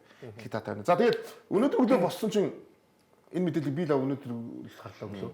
Жишээ шүн болчихоо тий. Тий шүн бол энэ бол маш тийм бас сонин тийм бас жоохон гайхмаар солилцоо. Хоёр баг финал тоглож байгаа гэсэн бус баг нас ажиллаа гэдэг. Тий. Ерөөс өчөө зүгээр байхгүй байна. Иргэн тойр. Тэгээд бүр энэ бол бас нэг хүн хараад шууд унаад ямар солилцоо. Энэ ямар нэгэн шуумч мөн тийм юм яваагүй байсан солилцоо тийм ээ. За би бол гэхдээ зүгээр яг эндээ цөмрийн гоё ярилцсан. Энэ гэхдээ арай л их юм хөтсөн үү? Уу яг одоо нөгөө нэг солилцооныхоо драфтынхаа яг задаргаан гарах тий. Задаргаан задлагдахгүй байгаа юм л да. Яг эцсийн байдлаар болонгод одоо юу гэх юм нэгээс 10 дахь сонголтод хамгаалттай юм уу аль нь хамгаалтгүй юм те яг тэр задрагааг нь харъя л гэж бодод байна. Тэрнээс яг нэг дөрөв тойргийн дөрөв эрхийг дөрвөлнгийн авахгүй юм хийсэн ойлгомжтой те. Бүгдийг нь авч ивэл одоо тэгээд одоо бас арайч гэж одоо Лукагаас илүү өндөрж байгаа. Тэгээд Лукач нэг тойргийн нэг ирэхээр энэ чинь нэгдүгээр тойргийн дөрөв ирэх байгаа байхгүй. Тэгээд дээс хахад нэг swap ирэх байгаа те. Тэгээд юуг нь гайхаад байгаа нь юу гэхээр за яг бид нар ярьжсэн Орландо Мэжид угаасаа оноо хүн хэрэгтэй байна. Энийг бүгд ярьжсэн. Удирдлагын турш ирсэн. Яг нөгөө хоёр дээр очиод Вагнер банкер хоёр дээр очиод гацаад байна. Тэгээ ирэх өдрөл цөмөр ярьжсэн чи за яг нөгөө гимтэлтэй байгаа Вагнер хаад дүү Вагнер гар иргэн энийг тав. Жээлен Сакс ирнэ те. Сакс өгөөд ирнэ. Гэхдээ ахаад оноо авах гэсэн чи ууд яг зөв үед бол багт хэрэгтэйгүүд хэрэгтэй. Энийг бол ойлгож байна. Одоо бол ингээд харахаар нөгөө оноо авах юу ингээд хүн бол ингээд нэмэгдчихэд яг гоё болчихж байна л да. Орлондо бол илүү нөгөө одоо банкер Вагнер хоёр байгаа дээр одоо те энэ дээр шууд нэмээ шууд дайх гал шүү дээ юм уу тэгээд орон төстэй. Тийм болохоор энэ сургалтыг хийж байгаа. А гэхдээ буцаад мэдхгүй зүгээр юу өгөөд хитрхи зүйл алдсан байж магадгүй гэсэн. Та энэ заяа юу гэж бодож байна? Энэ Орландо бол амар гоё очлоо гэж харж байна. Яг толгойг илдээд өгж байгаа юм дараа нас харахгүй бол тий. Дезенберг авчин гэдэг чинь зүгээр бас нэг асуудалгүй нэг тоглолтыг нэг 20-30 аваад аваа явчих. Сая бид нар харсан шүү дээ. Хэнийг жаг байхгүй хат Бэйр бас нэлээд олон дугуйт аваа явчихсан шүү. Энэ тий. Чадвар бол хангалттай байгаа. Бие үцайтай хамгаалтан дээр бас тийм ч муугүй тий. Дажгүй хамгаалчих хэмжээ. А тэгтээ зүгээр яг би зүгээр харахтаа тэгээ энэ багт чинь нөгөө нэг бөмбөгн шилжих юм болов. Яг үнэ. Одоо нөгөө банкерын аваад дуустлаа явдаг. Вагнер нь аваад дуустлаа явдаг дээр нэмээд Бэйнмен аваад бас дуустлаа явдаг болчихоор чинь нөгөө тойруулаад байж байгаа хүмүүс байна зөвхөн хамгаалдаг ч юм уу ямар ажил хийдэг хүмүүс болох гээд байна. Тоглолтын арга барил нь бол хэдүүлээ Орландо ямар ч сайн хамгаалттай баг гэдгийг харсан. А тэгтээ оноог нь явуулж байгаа ч юм уу итгэхийн ISO тоглолттой. А тэрнээсээ өөр одоо зэвсэг ч юм уу одоо юу гэдэг тоглох багийн тоглолт нь арай болохгүй байгаа гэсэн шүү дээ. Тэгэхээр тэрэн дээрээ бас нэмээд бас нэг ингээ өөрөө ховжил тоглолтыг тоглож авчирчгүй. Джейлен Саксыг бол би бол маш сайн хамгаалагч гэж боддог. Гэхдээ нэлээд өндөр төвчний ч юм уу холбомт ч юм уу найруулагч юм бол гэж юусоо боддгоо. Тэгэхээр энэ багт чи өөрөө бас нэг тийм найруулах ур чадвартай хүн хэрэгтэй юм болов уу? Эсвэл яг л нөгөө тоглолтыг сагсаа тоглоод дээрээс нь зүгээр оноонуудаа сайн аваад айлда өөрсдийнхөө авч байгаа онооноос бага оноо өгье гэдэг тактик байна уу гэдгийг нь сайн мэдэхгүй л. Яг Кол Антони яг хоёр сольж байгаа үнэ нь бол бодох юм бол ирэхгүй бол нэг асуудал алгалтай миний хувьд. Ямар асуудал KCP бол муу байсан. Кол Антони угсаа ашиглагддаг. Плей-офф эхлэхээр ашиглагддаг. Өдөр тоож шинтэй тоглож. Тэгэхээр тэрийг бол буцаад нэг юм асуух гэсэн. Мемфис яах юм бол энэ дээр ярих уу? Мемфис чинь хоёр дахь лидер явуулчихсан шүү дээ тийм. Тийм Мемфис бол харин яг өглөө бол нэг тиймэрхүү мэдээллүүд гарцсан л байсан л да тийм. Жаморд бас Винторст л хэлсэн байсан л да тийм. Ер нь Triple J 2-ыг бас цааш нь явуулахаар болчихоо да Мемфис гэдэг. Гэтэ энэ бол зүгээр таамаг маягаар ирсэн. Эсэргээрээ үгүйч байж бас магадгүй тийм. Салингидсээ суллаад Бэйнэс өөр яг жинхнээсээ эсэф хайж болно шүү дээ. Одоо урд чугамны хослол бүтэхгүй байгаа шүү дээ. Бэйн Моронт гэсэн хоёр жижиг хослол. Тэрний хооронд яг эсэф ч юм уу эсвэл бүр төвийн барил дээрээ бүр од хэмжээнд тоглох чаах юм уу мэдгүй. Ямарч нэг тийм шилжилтэнд орж байгаа юм эсвэл Моронтыг нэрнгээсээ явуулах гэж байгаа юм гэдвэл би үнэхээр мэдэхгүй. Би зүгээр яг хатаа Мемфис гэдэг баг бол нөгөө яг алдсан тийм нөгөө баг биш үхгүй юу? Яг одоо Мемфис ч бол харин ч бүр дахир хатуу Мемфис буцаа болцсон байсан. Сүүлийн 2-3 удирдалд Мемфис бол ер нь ямар ч үг хожих магадaltaй. Тэд сумаг өрсөлдөөнд яригдчихсэн. Өрсөлдөөнд бүр шууд яригдана. Жаморд маш аюултай багуудын нэгт орцсон одоо сүүлийн 3 4 жиг явж штэ. Жаар Бэйн эдэр янд нийлэхээр ямар аюултай баг вэ гэдгийг дээрс энэ жил бид нар өчнөө бас Скотти Пиппен Жуниор гэл шинэ тоглогчтой бид нар те уулам төсөлтүүдийг харлаа штэ. Энэ баг улам цаашаа аюултай болгох гэсэн чинь нэг гол сүмсээ явуулчлаа та. Би бол улам аюултай болно гэж харж байна. Одоо Жам Аронд гэдэг энэ залуу энэ бигийн нүүр царай болсон. Яг Сахилгатын асуудалтай шүү дээ. Энэ үн дээр би бол дахиад одоо энэ боломжтой. Энэ дээр баг бүрдүүлэхгүй дахиад энийг явуулна гэхээр Мемфис дараа нь яах юм бэ? Дахиад энэ дахиж жаашиг хүн ч юм уу тий жаашиг хүн олох хэцүү шүү дээ. Тэгээ дээрээс нь шилдэг хамгаалалтын тоглогчид одоо байнга өрсөд Triple J тийм үү? Тэр энэ баг бол аюултай баг шүү дээ энэ бол. Тэгэхээр тэгсэн гэхдээ нэг гол сүмсэд явуулчлаа л та. Тэгээд яг оронд нэгтэй тоглогч нар энэ жил бол Scotty Pippen гэдэг тоглогчдыг харлаа. Жижиг мөртөөсөө тийм яг хамгаалтанд хамгийн сайн нь хамгаалж. Тэгээд драфтын 30 он авчиж шít нэг тоглолт тийм. Драфтын 4 ирэх байна. Магадгүй цалингийн зэс байна. Тийм. Дахиад жаа дээр Бэйнэс өшөө одоо нэмэр болох ч юм уу тийм тоглогчийг бас авчираад үзвэл бас өөр болж магадгүй. Тэр нь юу гэж бодож байна? Ер нь жаа нэмж одоо жаа дээр нэмж одоо ер нь бол сая солилцоо 8-ны цонх дээр Мемфисгээ баг жишээ байхгүй ч юм уу байлаа шүү дээ тий. А тэгэнгүүт одоо ингээд 4 драфтын эрэхтэй болчлоо. KCP яг хэрэгтэй багтай очвол KCP-г бас хэрэгжилчгээр багууд бас байна тий. За Cole Anthony дээр бол юм яахгүй бол гэж бодож байна. Тэгэхээр тусаар орчин тий. Ямар нэгэн байдлаар зүгээр жаа дээр хүссэн дахиад хүнийг нь авчрах ч юм уу. Бас тийм боломж гараад иршүүл гэж би харж байна. Магадгүй яг Memphis яг зах зээлийн хувьд жоон жижигхэн баг байж магадгүй. А тэгэхээр супер тоглогчид өгөхөр ч юм уу одоо юмтай болчлаа л гэж би хараад байна шүү дээ. Магадгүй Triple J-г оруулаач хамаагүй нэг юм бол тийм бас ер нь бол Moronт Bane хоёр салсан зүг байсан баха. Уусаа тэр сонголтонд л хүрсэн баха. Уусаа хоёр жижиг тоглогчдын хослол ер нь л аягүй хэцүү байгаа шүү дээ. Амжилтанд хүрсэн Clay Steph хоёр л байгаад байгаа болохоос шүү. Тийм. Тэр ч олон хүн ирээд ардан тэр чин Dre юу байна. Нэг зөндөө өөр юмуд байсан. Ардан оромстой тийм. Тэгээ маш ховор кейс байгаа байхгүй тийм. Яг хоёр жижиг лидертэй баг одоо юу гэх юм хамгаалтан дээр чинь хоёулаа сул тал болох боломж байгаа байхгүй тийм. Өөр юм том лидертэй багуудын өдөөсрөөр хамтаа талбад дээр авахар. А Халибуртны таараа хамгаалтыг бол нөгөө дөрөв нууж болж шүү дээ. А хоёр хүн бахаар чинь чадахгүй шүү дээ. Одоо чинь Ja Bane хоёр одоо юу гэдэг LeBron Luka ч юм уу эсвэл Tatum Brown ч юм уу ингээ өөдөөс нь хоолох гэхээр аяг хэцүү байна. Тэ хоёр хослолууд. Бүгдээр ингээ дөрвөн бид нар ярьсан нэг мэдээлэл өгсөн.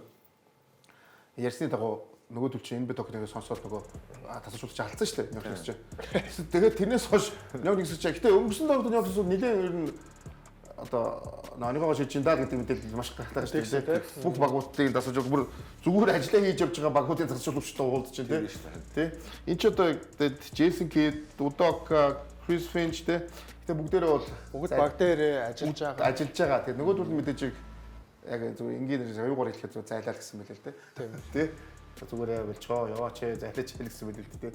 Гэхдээ бол уулзах гал хахад энэ чи энэс ч болон хахад эсвэл тэгэхээр гараад ирсэн байлээ шүү дээ. Одоо тасалжуулагчгүй юм чинь тэгнэ л дээ. Том хотын бас нэг амбиц юм шиг бүгд нөрөө нь ярьж үздэг тий. Тэгээд жил нөгөө бүсийн аврагын төлөө үлдсэн байгаа гэдэг энэ жил. Тэгээ бүрэлдэхүүн бас тийм муу бол биш. Тий. Сайн байгаад байдаг. Тэгээд дээрэс нь болог одоо хахад дараагийн цагийг бүр товцсон байлээ шүү дээ. Нэг цагаан. Яатчгүй нөгөө сая заяг хэлэхээр Америкийн одоо түүхэн хамгийн том багуудын нэг тий. Энэ ордон тий энэ тий хизээч дээрэс нь NBA-гийн хамгийн үнэтэй билетүүдтэй хизээч тэр билет нь зарагдахгүй байх гэдэг нэг ч асуудал байдгүй ганц баг тий. Цөөхөн багууд нэг ч 2-3 баг л байгаа шүү дээ. Тэгээд энэ жимл одоо нөгөө уртлын шоумынхын тикет нь $280,000 байлаа шүү.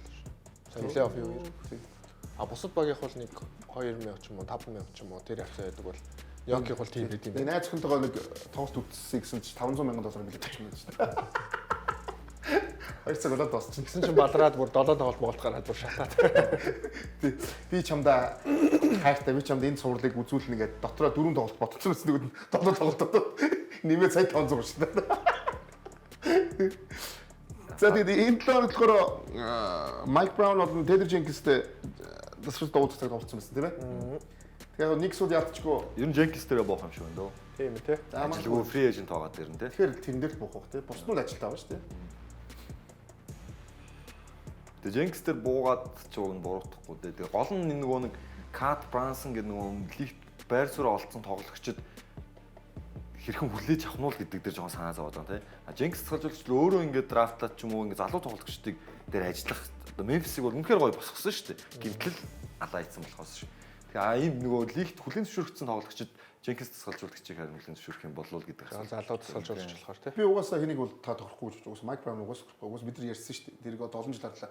Майк Браун бол маш сайн туслах тасгалжуулагч юм аа гэдгийг бүгд зөвшөөрсөн. Хоёр удаа дундаас авраг авч гараад хоёр багт очиод хоёуланд нь фейлдсэн. Нэгэн дээр нууг нь очиод оны шилдэг тасгалжууд болсон шүү дээ. Тэгсэн. Сакраментог нөгөө шууд 3-аар гаргалаа 4-аар гаргалаа. Гэхдээ тэгэл тэр цааш явсан бол тий. Тэгээд за тэгэхээр дээрэс нь өнгөрсөн дөрөвт гарсан маш том мэдээллүүдийн нэг бол Кевин Дюрантийн асуудал байлаа. Төлөвлөрөл яригдж байна. Ер нь бол ямар ч олон баг одоо нууцаар бараг Сан Антонид очсон байгаа л гэж юм. Тэ бидний мэдхгүйгээр драфтын үеэр зарлах байгаа л гэж юм.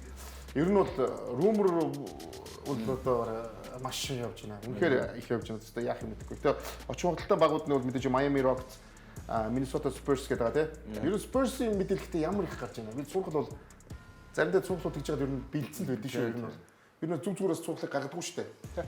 Ер нь тэр тусмаа нөгөө энэ мэдээллийг аль хэдийн мэдсэн байдаг нөгөө юунууд сэтгүүлчд те энийг яг ингэ цуухал болгож те өөрсдөө биш бүр хүмүүс багууд нь бүр ингэ медиад энийг цуухал болгож гаргаж хийж гаргадаг шүү те. Тэгэхээр эн чинь өөрөө нөгөө том зах зээл нөгөө том спорт те тэгээд ингэж нөгөө хүмүүсүүдийг яаж те одоо бусад багийг итгэвчүүлж байгаа шүү дээ. Маш том бүрс авах гэдэг шүүгээл худлангасаа Phoenix нэг тийм мэдээлэл нэг сэтгүүлчээр бичүүлчихэд бусад багууд Durant-тай шууд эрчимтэй холбогдоод эхэлж юм. Тийм ч юм байж болно л доо. Ер нь бол хор явж байна гэсэн үг л те. Тэгэхээр тэгээ сандарсандаа авчиад хамаг драфт хийхээр гэдгийг төгсөн. Би юу хийж вэ гэж магадгүй. Ер нь тийм болдог шүү. Тэгээ ер нь зөвөр одоо энд байгаа дөрвөн багийн нэрийг харахаар аль багт нь байвал гоё юм шиг зүгээр танарсан гэж. Яг бид нөгөө одоо яг одоо хамгийн их сургалтаар явж байгаа нь бол Fox Wemby KD гэж ярьж штэ. Энэ бол бас гоё асуудал нь гоё асуудал шүү. Гэтэ тэр нэг Spurs-ийн нэг culture байгаа ш сагсан мөмгийн. Тэр culture-тай зогцох уу гэдэг KD зогцох уу. Энэ багч болохоор нөгөө нэг суперод авчраад шууд аварга авъя гэдэг баг биш штэ. Эдгэр чинь тэгээ түүхэнд байхгүй нэг тоглогч байна. Нөгөө тоглогч нь шаулын маулын дотсон үсмөсөө усцсан амар бясалгал хийгээд иргэжил бүр алах гад бүр амар болсон байгаад байна. Тэгэхээр заавал бас яг KD байх хэрэгтэй юу? KD очингууд багийн уур амьсгал ер нь сүүлийн хэдэн жилүүд KD-гийн талаар яригддаг ярианууд бол бас нэг жоох юу болчлаа ш багийн урамсгал хийдэг ч юм уу. Эсвэл очсон багтаа нэг сайн хичээж өгөхгүй байгаа ч юм хамгаалт нэр. Тэр тоглогч нь ерөөсөө ямар ч хэрэг хичээх юм бол квадро даблыг нэг зовлонгүй хийж боломжтой тоглож байгаа гэдэг айгүй хэцүү. Тэр айгүй хэцүү тий. Бид нар ингээд трипл даблыг ярьдэн шүү дээ. Яа, трипл дабл гэж тэгсэн. Нөгөө тоглогч нь квадро дабл хийх ер нь нэг тийм асуудалгүй юм шиг харагдаад болчихсон тий. Тэгэхээр хэцүү дээ. Миний бодлоор яг Миннесота бас аюу гоё юм шиг санагдаад байна. Яагаад гэвэл Миннесота айх юм их юм хаа. яагаад гэвэл нөгөө Олимпийн үеэр Антони Эдвардс KD хоёрын нөгөө нэг хоорондын одоо холбоо байгаа шүү дээ тий. Тэр нь бас аюу гоё байгаадсан учраас магадгүй Миннесота бас гоё юм байна. За энийг бүгд харъя л да тий. Драфтын ирэх одоо өгөх боломжууд гарч ирж байна. Энийг сайхан уншиж цаана юу. Драфтын ирэх үед байгаа маань 29 он ихний торг ирэх байгаа маань тий. Тэгээ Харрисон Барнс, Келвин Джонсон Би бол зүгээр энэ дундаас ямар ч гэсэн хамгийн худлаа байх гэж байгаа нь бол Никс гэж бодож байгаа. Одоо Phoenix драфт ирэх хүсээд байгаа, Никс болохоор драфт ирэх хүсэхгүй. Тийм баг тий. Шууд солих гэдэг тийм. Тэгээ ер нь бол худлаа шуум байх гэж бодоод байгаа. А нөгөө дөрөв нь Miami Heat-ийг харъя. бодтой боломжтой. Ялангуяа Miami бас авч магадгүй боломжтой гэдэг мэдээлэл зүйлүүд эрчимтэй гараад л бас их. Тэгээ Duncan Robinson явж тэгээ драфтын хийдэг юм. Яг ингээд Phoenix-ийн талаас харах юм бол би бол Houston Rockets-ын арай дээр ирчимчтэй. Ер нь бол Houston-уу Spurs-ул байгаа л тэ тийм. Тэгээ Phoenix талаас харах. Эсвэл яг хуу зүгээр Нью-Йоркийн холбогдоод байгаа шалтгаан нөө Cat Booker хоёр чи 14-өөс 15-ны үлрэлт хамтдаа нэг багт байсан хоёр штэ коллежд. Коллежийн хослол нийлхүү гэдэг утгаар л шууд одоо Rock зүр яах юм. Jalen Green яах юм. Booker-ийн байрал дахиад тэгэд ямар яг хэрэггүй штэ. Тэгээ Jabari Smith-ийг яах юм. цаашаага явна штэ. Тэр цаашаа нь явуулж болно штэ. Наач нөгөө алдсан баахан драфт ирэхэд Phoenix буцааж цуглуулж эхлэх гээд байгаа байхгүй юу? Тэгээ дээрэс нь яг KD бас яг амжилт үзүүлэх багтлал явах байх л та. Тэгэхээр одоо нөгөө нэг ийм за би одоо нэг мөнгө хий ч юм уу нэг тэгсгээ тоглож байгаа л ингээ гэдэг KD бол одоо биш байгаа шүү дээ. Бас авраг авчихсан гэсэн өрсөлдөөн үзүүлэх гэсэн магадгүй л.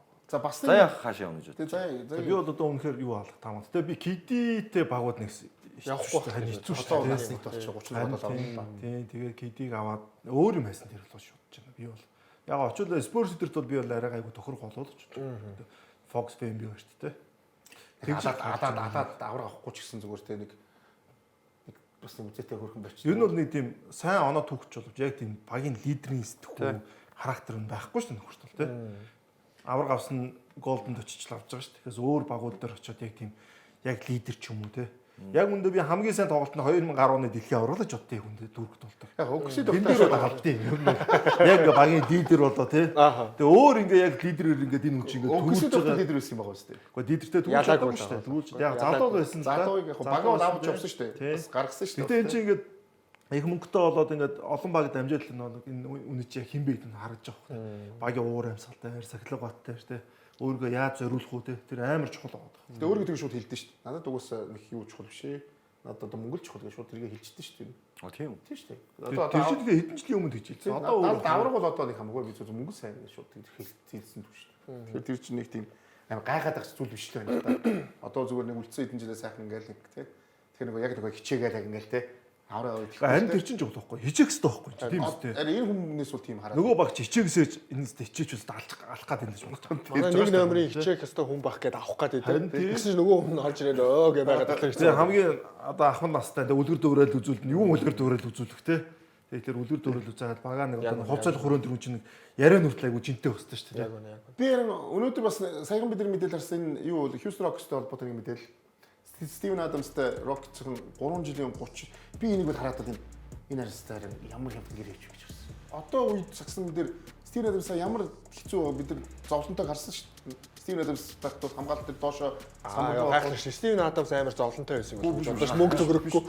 Тэгэхээр нөгөө манайхан ярьдэн шүү нөгөө энэ баг ширийн дугаараар мөнгө өгсөн бахад ярьдаг шүү дээ. Тэр чинь энэ айгүй баг цалингаар олоолоос хэцүү байгаа л та шинжилээтэй байхгүй тийм. Хангар олон хөлтэй дэрсэн чинь. Гэхдээ мөнгө нь бол айгүй боломжтой байна. Одоо үед 13 сая доллар бол Стивен Адамс шиг тоглогч тэр тусмаа төвийн тоглогчд бүр олдохгүй байгаа юм. Яг ийм л дээ Стивен Адамс юу гэхээр тулгаа энэ бол баг гэрэн мөн те. Үгүй би яг таарсан гэрээ. Би өөр энийг бол арай баг гэж. Одоо Стивен Адамс улирлын 82 тоглолтод оролцож чадахгүй юм баггүй юу? Би 20 сая тоглож. Чи ерөөсөө улирлын 30-аас 40 тоглолтод л ашиглав. Тэгээд дээрээс нь талбай дээр юу хийх вэ гэхээр сайн цэцлон тавина. Самраас сайн бөмбөг аавн хүн хашин тоглоом дээр шин шидэх ч юм уу, ингэх ч юм уу. Одоо дахиад амар алиу павал тогч мохдог юм тийм юм бол байхгүй шүү. За яг бол 13 сая. Би бол бас тохирсон л ер нь Нээс их мөнгө Би ядаж нэг 20 байх бол 20 хин Оо 20 одоо ч 13 ч яг үнэ зүгээр нэг рукигийн дүүт бичээдээ 3 жилийн цалин болчиход байна л да. Ер нь бол дөнгөж ихнийхээ жилд одоо руки чинь 500 сая доллар болчиход байна шүү дээ. Би тэгж л харж байгаа. Тэр чинь гэхдээ нөгөө бас драфтын эхний хэд чинь л тийм цалин авч байгаа болохоор хойгоор эд чинь бага л цалин авч байгаа шүү дээ. Сая доллар молор авч байгаа шүү дээ. 500 мянган доллар модерын цалинтай рук юм байна. Одоо 500 байхгүй юм байна. 800 гэж байгаа шүү байгаа. дээ. 2 дугаар тойргийнхэн чинь хэлцэлтэй агуулж байгаа шүү дээ. Нэг ч байхгүй те.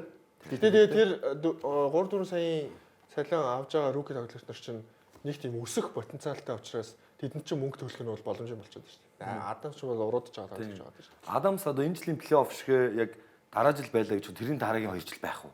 Асуултын тэмдэг байхгүй. өсөхгүй яг Сүүлийн бүх юм тодорхой л үнэтэй. Одоо ч энэс хаш өснө гэж Одоо байна. энэ жилийн плей-оффод л Адамс эргээд бид өнөр Адамс авч гэж бид нэр харсан болохоос сүүлийн 2 жил гарсан юм чинь тоглоогүй юм. Хаана гимтлийн улмаас тийм. Тийм ээ. Ер нь бол өсдөггүй юм байл. Олуулаа гэж нэрээ олуулаа шүү.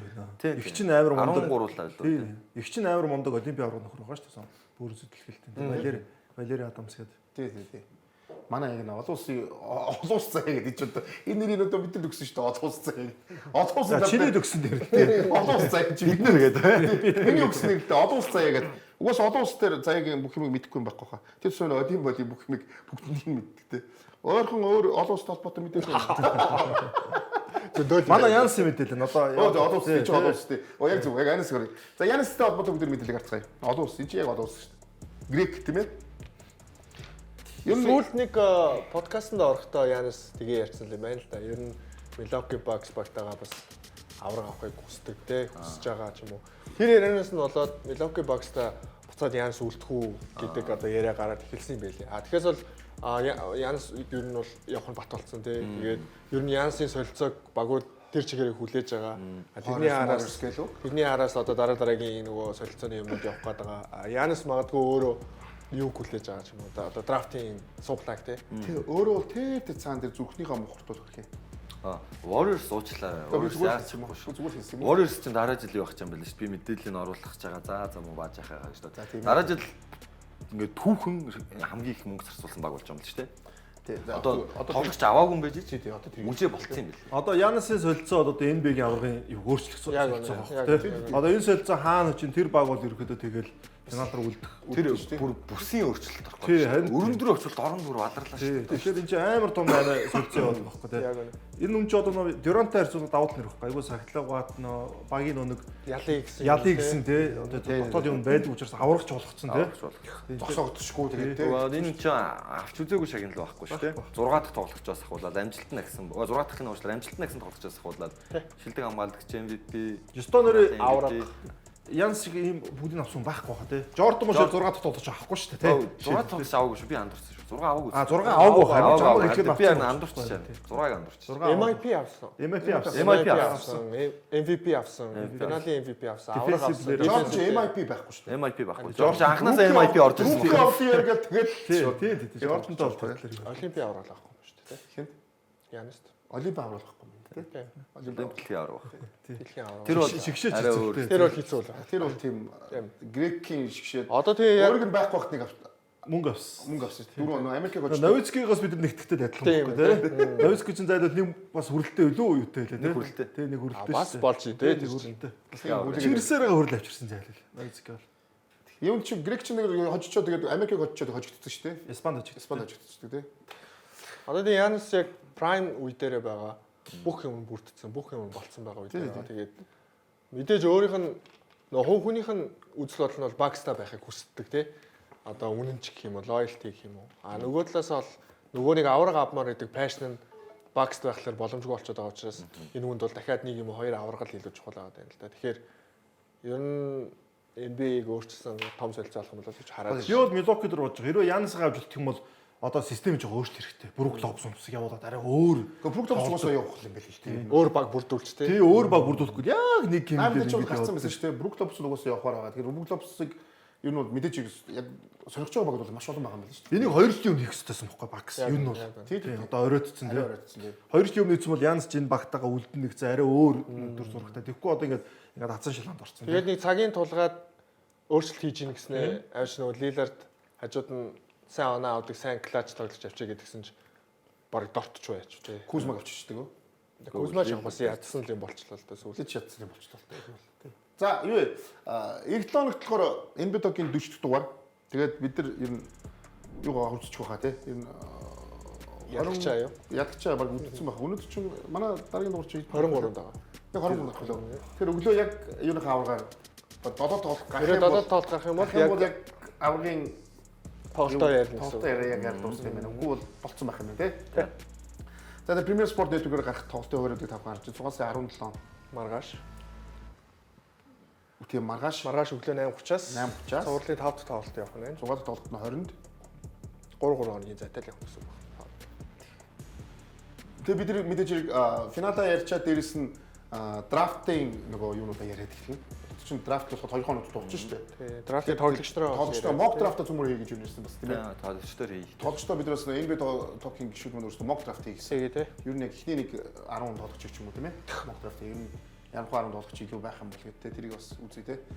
Тэр бас гоё болж магадгүй гэж бодож байна. За тэгээд NBA Talk-тай хамт байгаараа залуусаа. Тэгээд бүгдэнд нь амжилт хүсье 7 хоногт.